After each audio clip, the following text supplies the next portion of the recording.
வணக்கம்.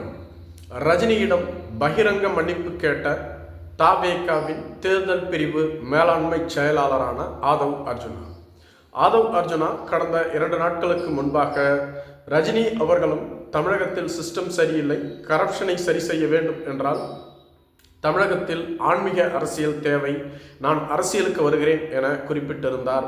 ஆனால் திமுக அவரை மிரட்டி அரசியல் செய்ய விடாமல் அனுப்பிவிட்டார்கள்.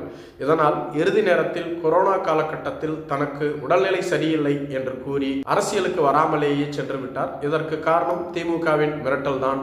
மேலும் ரஜினி அவர்களை விட நம் தலைவர் விஜய் அவர்களுக்கு மன வலிமை அதிகம். விஜயை பல்வேறு நபர்கள் தொடர்ந்து பல்வேறு விதங்களில் மிரட்டியும் அவர் மீது அவதூறு பரப்பியும் வருகிறார்கள். ஆனால் நம் தலைவர் எதற்கும் சளைத்தவர் இல்லை, எதற்கும் பயம் கொள்ளாமல் தொடர்ந்து அரசியல் செய்து வருகிறார் என குறிப்பிட்டிருந்தார்.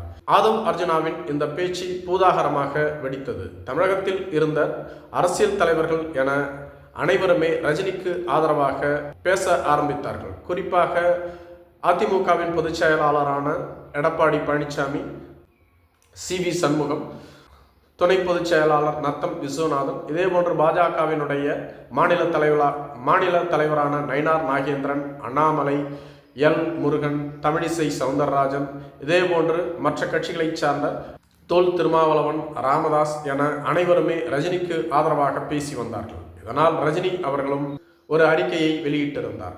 ரஜினி அவர்கள் தனது ஸ்டைலில் பஞ்ச் டயலாக்கை வெளியிட்டிருந்தார். அதாவது காலம் பேசாது, காத்திருந்து பதிலளிக்கும் என குறிப்பிட்டிருந்தார். இது விஜய்க்கு எதிராக பேசப்பட்ட அரசியலாகவே பார்க்கப்பட்டது.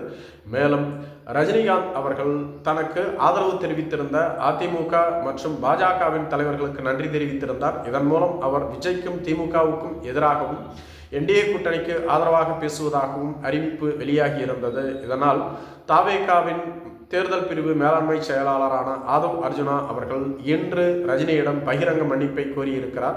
நான் ரஜினியிடம் மிகப்பெரிய பெருந்தன்மையை பார்த்திருக்கிறேன். ரஜினி எனக்கும் தலைவர், எனது தலைவருக்கும் தலைவர். அவரை நாங்கள் என்றுமே குறைத்து மதிப்பிட்டது இல்லை. மேலும் ரஜினி அவர்கள் அரசியலுக்கு வருகிறேன் என்று சொன்னவுடன் நாங்கள் தமிழகம் முழுவதும் கள ஆய்வுகளை மேற்கொண்டோம். அப்பொழுது அவருக்கு 17% வாக்கு வங்கி இருந்தது. ஆனால் உடனடியாக திமுக, அதிமுக என்ற இருவரும் கட்சிகளும் ரஜினியை கடுமையாக பேசியிருந்தார்கள். அவர்கள் என்னவெல்லாம் ரஜினியை பற்றி பேசியிருக்கிறார்கள் என ஊடகங்களில் இன்றளவும் உள்ளது. நீங்களே பார்த்தால் தெரிந்து கொள்ளலாம். அப்படி ரஜினியை சாடி பேசியவர்கள் இன்று ரஜினிக்கு ஆதரவாக பேசுவது போன்று நடிக்கிறார்கள். மேலும் ரஜினியை நான் குறைத்தோ அல்லது அவரை இழிவுபடுத்தும் வகையிலோ பேசவில்லை. மேலும் நான் அவ்வாறு பேசியது ரஜினியினுடைய மனதை புண்படுத்தி இருந்தால் பகிரங்கமாக மன்னிப்பு கேட்டுக்கொள்கிறேன் என குறிப்பிட்டிருந்தார். மேலும் நான் பேசியது அனைத்தும் தெரித்தும் வேறு விதமாகவும் தான் கூறப்பட்டுள்ளது. யார் இங்கு அரசியலுக்கு வந்தாலும் அவர்களை வேறு விதமாக மிரட்டுவார்கள் என்பதுதான் நான் பேச வந்தது என குறிப்பிட்டிருந்தார். நன்றி.